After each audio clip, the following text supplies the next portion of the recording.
I just sent this. Let's just play this really quickly. This is so sad. Cori Bush and Jamal Bowman just gave their speeches saying goodbye to Congress, and the whole members of the squad were there, and they were all wearing black. This was how Cori Bush said goodbye. It has been the honor of my life to be your Congresswoman, Missouri's 1st District. Mom and Dad, I know you're proud. So from St. Louis to Gaza and everywhere between, beyond and in between, always remember this Congresswoman loves you and will always have your back, even if it means I lose something. So until we rise again, St. Louis, I love you. I yield back my time to the chair. Oh, AIPAC. Appreciate the mention of Gaza there.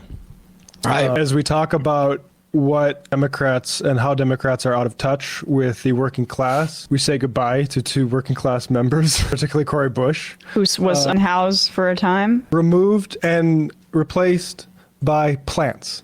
I forget the guy's name, Wesley something, Bell, is it? Bell, right, and yes. Don't expect Latimer. Nothing from him. Don't expect nothing from Latimer. They were put there to stop this. And so it's not just about Israel.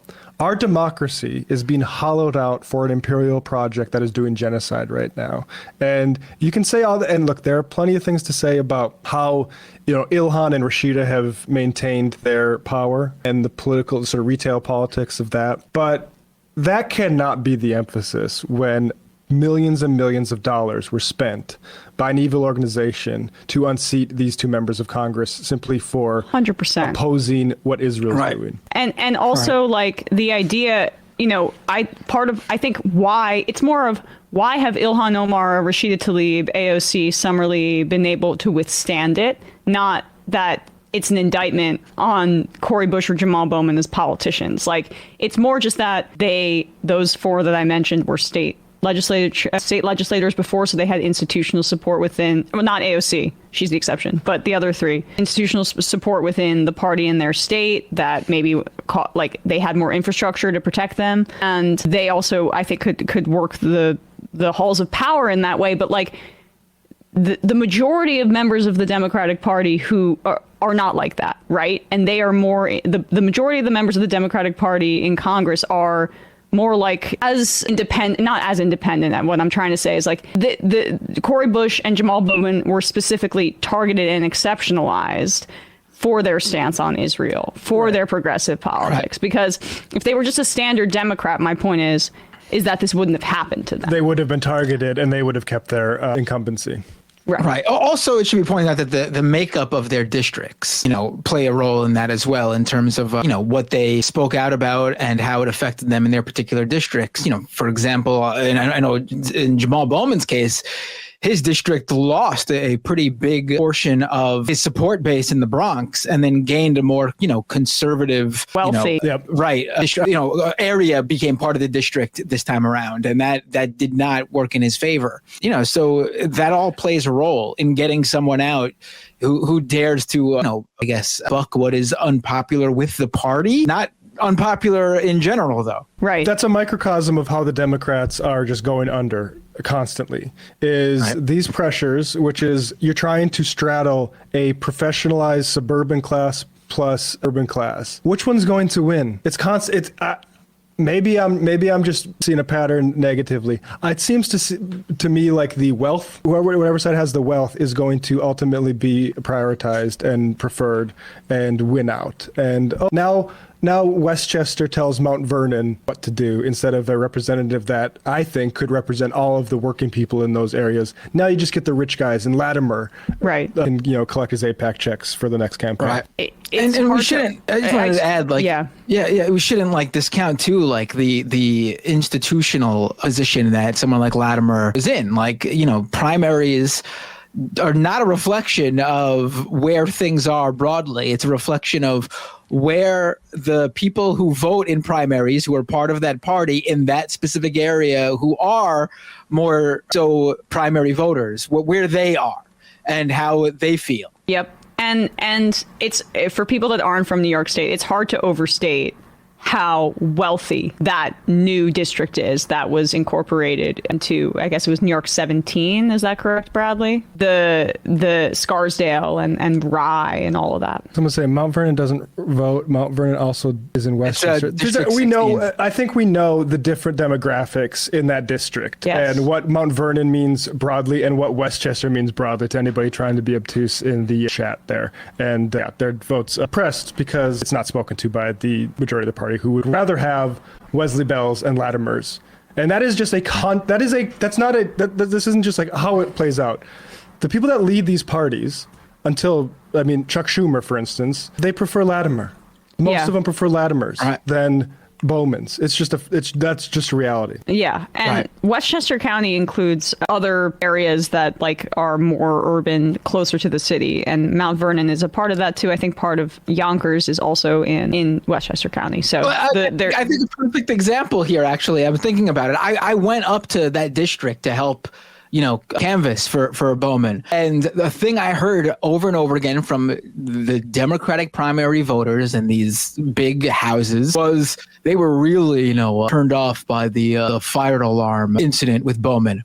The same people who I'm sure a good portion of them then turned around and voted for Donald Trump just a few months later, to show you how much that sort of thing bothers them. It's just what they care about and what their concerns are not totally in line with what the working people are concerned about. No, so working people are not giving a fuck if someone's pulling a fire alarm. I'm sorry, that would be cited. What people are saying, the subtext of is, I have no real problems in my life beyond the tax rate. Yeah, right. Also, Bowman's New York 17 was Lawler's. Bowman's is 16. So. Just a correction there, really quick. I said it right after he lost, and I still think it. If he's not looking into it now, I think he is a prime candidate to run in Richie Torres's district. Agreed. So if he's not considering it, maybe he just doesn't want to do politics anymore. But if he's staying in politics, I think it's prime for the taking for someone like Bowman. Agreed. Calling from an 818 area code. Who's this? Where are you calling from? Not 817, is it? Oh, sorry. Okay. It's 817, and sometimes there's an abbreviated version that gets it wrong. So it's 817. My bad. Sorry. Screwed up. No, it was on fine. Emma. No, I thought it was. I have to read the full number, and yes, sorry. This is one Emma that deserves to have her tires slashed after that one. No, absolutely not. Don't you say that about the majority report. All right. Thank you for taking my call. This is Jake from Dallas. Jake from Dallas, what's on your mind? Hello. What's on my mind is what is often on my mind is education and education in Texas. I actually called in. I was the last caller right before Thanksgiving, and I'm not sure who makes the clips. I don't know if it's this mysterious Kyle person that I've heard about, but I'm very grateful that was turned into a clip. And it was it's Dorsey and crew who do our clips. Great job over there. Yeah, I thought I was way too nervous to make it to a clip, but I was I'll be riding the high of being a clip that the thumbnail of which is Greg Abbott's dumb, evil face. But so thank you for that. Oh, for sure. Yeah, my question is in regards to education. Again, it's kind of a continuation of what I started then, and it's all about, I want to hear from this crew in particular about organizing, because as I've said, I live in Texas. It's very difficult to organize teachers in this state. It's an at-will employment, which extends to teachers. Our unions that we do have they seem kind of toothless, they're more about getting us deals on insurance rather than, actually helping us get kind of what we need. And so I guess my question is, I've been in it for 10 years, and it's very difficult to organize while you're teaching, while you're actually actively being a teacher, not only because we're exhausted and there's an energy deficit, but also because the kind of systems that are at play, especially in a larger district like mine, can be just as corrupt as, the state at large and the state education system at large. And so, a lot of people don't want to speak out. A lot of people don't want to ruffle any feathers because it comes back to, the superintendents, which comes back on them somehow. So I guess my question is in terms of organizing, in terms of trying to get teachers on board with being more active in protesting what is going on in the state. Is that is there any sort of way where like organizing from the outside versus organizing from within is more effective? Because I've been, like I said, in the classroom for 10 years, and teachers are hard to organize themselves. Largely, they are culturally conservative a lot of the times. Some people are not teachers because they need to be. Some people are teachers because they can be, because their spouses or their family has more money, and so they might be less inclined to be as upset as some people that are about it, and have been for a while. Right. And Gosh. so I don't know. Like, this is a question. This is a question I think for Eric Blanc, a writer who wrote Red State Revolt. I'd be interested if you've checked that book out, which was covering about the wildcat strikes that came in early Trump administration in places like West Virginia, Oklahoma, Arizona. Teachers walking off the job to demand better pay. I think I'd be like your experience. You've been through the Trump administration and the Biden administration. Do you notice? Was there any change in sort of consciousness and enthusiasm for organizing across those two administrations? Yeah. I wouldn't say that there was.